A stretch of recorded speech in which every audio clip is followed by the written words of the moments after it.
Are you guys ready? Yeah.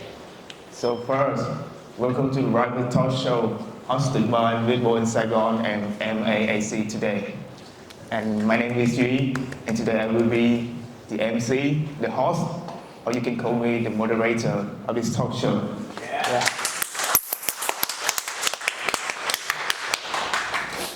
First, I want to thank you, everybody gathering here today to have a discussion about board game Vietnam, next step to the future.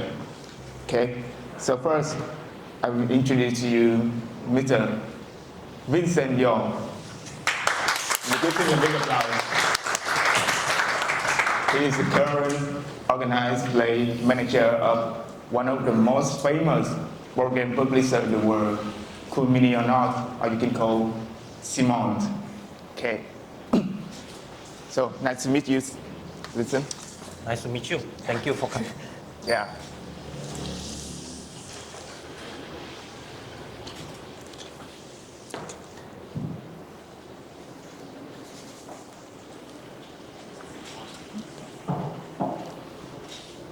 So we move to the first session of the talk show, Breakthrough in the Southeast Asia board game industry.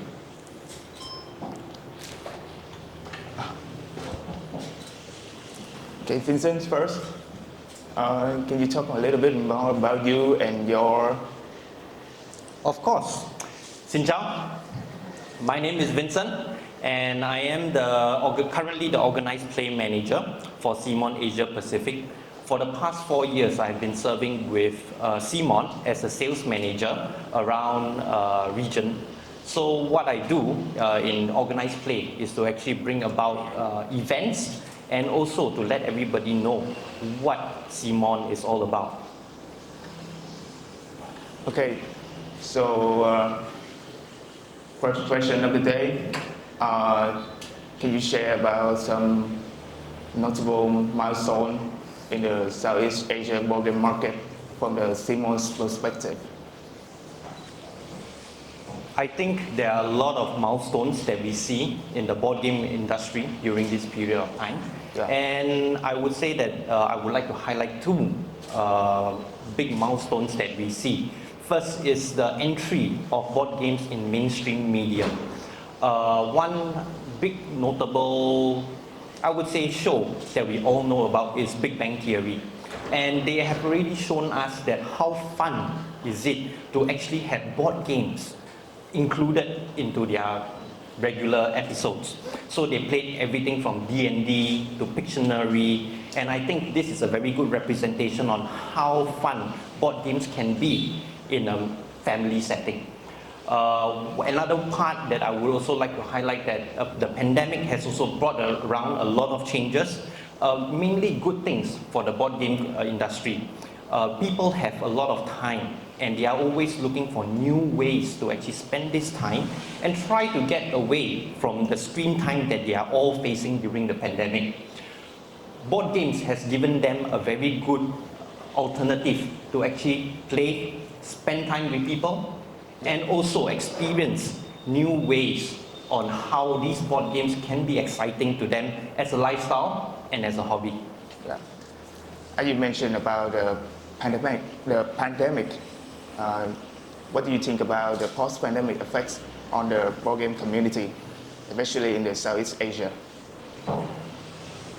The pandemic, as I mentioned, has brought changes, and the post-pandemic effects here, we do actually see in the present day, there is a dip because that is when people started to actually resume their normal lives, go back to work, and also started traveling around.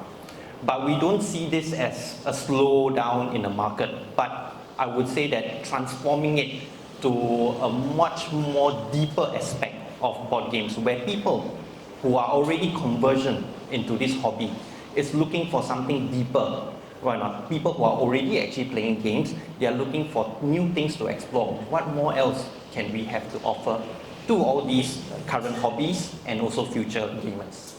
Yeah, thank you. From your own personal experience, how does Simon has come over the pandemic? How does Simon has come over the pandemic? As a company itself, Simon has also changed from the pandemic, where a lot of times, right now, how we actually design our games, right now, one of the biggest aspect is to actually have a lot of single player option, right now.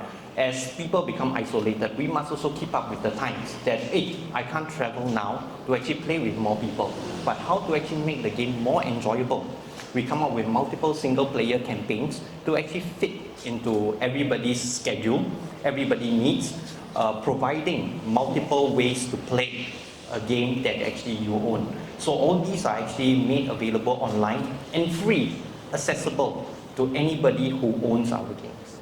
Ah, so, what do you think about the Southeast Asia board game market? Is it a potential market?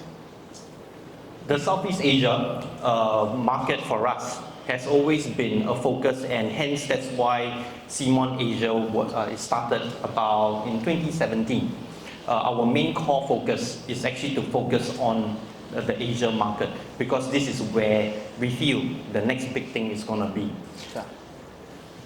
So, can you define a little detail more about the potential board game market? We have identified a few areas of where we think the board game market is going to be. We looked at multiple ways on how actually this can actually benefit from everybody, and through this session is to share with everybody to look at how we can actually explore this further. First, we have family. This is one big thing that where we are actually targeting at, because board game is all about interaction and family. We talk about casual gamers as well. Casual gamers are people who just play in parties. They are not looking into something very heavy, looking to start out, exploring deeper into what is it all about. We move on to players who are more serious. They go and attend conventions. They are all about gaming with much more complex strategy games. This is also another area that Simon is also focused on. Then we look into also the educational sector. This part has always been very unique to us, because you have to incorporate what they have to learn. You are talking about education, you are talking about science, geography, all included into board games, and how this can actually enrich the educational market. Yeah. So, what do you think about the best-selling category or the types of board game that Simon focused on the Southeast Asia market? Back in I would say that currently now, we don't have, the data has already been skewed by how the pandemic is all about. In 2017 to 2020, we are able to use data to actually gauge what our sales is at. During that period of time, gateway games, we talk about games that plays between 30 minutes to 60 minutes, they sell very well, because you have a lot of board game stores open where people are actually able to go in, have it introduced by all the retailers to them. But ever since the pandemic happened, there has been a great shift in this sales aspect. We're talking about the ones that took the biggest hit is actually the gateway games. One surprising thing that actually grew out of the pandemic is that we see a rise in all the heavy Euro games. People are looking for content, because people have got time to actually spend 2 hours, 3 hours to actually play a game. So during this period of time, the sales for us, for the demand for heavy board games, content heavy board games, shot up through the roof. And out of this pandemic, post 2020, which is now, we do see, I would say that it's more even out now, where you see a rise in the gateway games because people are actually going back to the stores again. We also do see a dip in sales for the heavy games, and party games is starting to get popular again. And I would say that for now, for 2020 and onwards, we are predicting that party games and heavy Euro games are on the rise. Yeah, thank you, Vincent. From your own experiences, can you forecast the upcoming trends, or you can known as the refer mechanism in the board game that player would like. To forecast mechanisms, it's a little bit difficult and challenging because it's affected by a lot of external factors. We talk about changes in technology, playing styles, influences by people's habits. But if you were to ask us to actually put some of the few mechanics together and what we think that how this industry will move forward, firstly, it will be variable player powers. We're talking about players who actually have characters who are actually able to change their powers according to the progress of the gameplay. So this is something that we'll see a shift and a variation of this mechanism in the future. Next one will be modular modular design in games. What we talk about modular design games, I've seen a lot of innovative modular game design where actually pieces or maps can actually be reformed in the same setting to actually play it multiple times. It increases the replayability content of the whole game. Something like what we have in Simon, Hate is a very good example where all the terrain pieces, all the variable player powers, all actually is included inside. One more if I want to see would be, let me see, the third one. Yes, most importantly, cooperative gameplay. I think out of this pandemic will be cooperative gameplay, which is one of the highlights of this key period. Why? Because a lot of people, they want to actually interact with other players. And through cooperative gameplay, where they are actually able to achieve the completion of the game through a shared goal, I think this is a very important part. And when it comes to competitive gameplay versus competitive gameplay, where sometimes it usually creates a certain amount of friction, and we think that cooperative gameplay will lead to more harmony in terms of how we can actually move forward. Yeah. So in the near future, if I want to publish my own board game, so what should I do? There's a lot of steps when we talk about publishing a board game. Why not? A lot of times designers think that it's very simple. Oh, I just come up with a game and we call it good. But actually it's a very involving process. We talk about game design, firstly, mechanisms. Right? Yeah. It's a very iterative process. You got to try, and try. The few tips that I can actually give or share at this current discussion is that you got to really have to understand what you are actually doing, because a lot of times they lose direction in terms of how they want to design the game. We talk about from creating gameplay to one of the most key important aspect is artwork.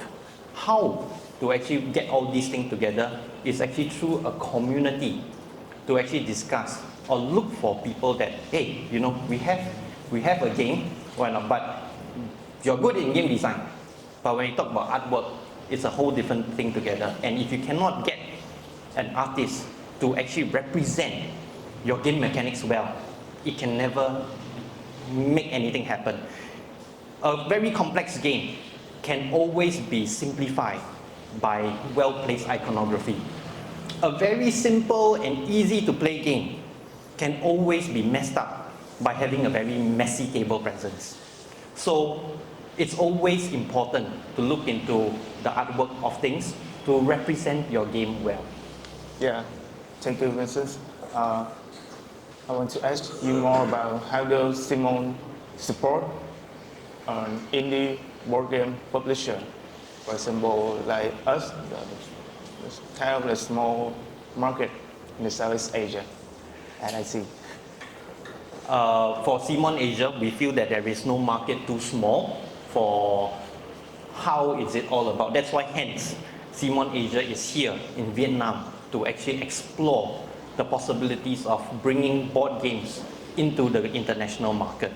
How we can do it is to be here first And we are taking the first step to actually start this discussion with the community leaders here to see how we can actually make Vietnamese board games, bring it onto an international level.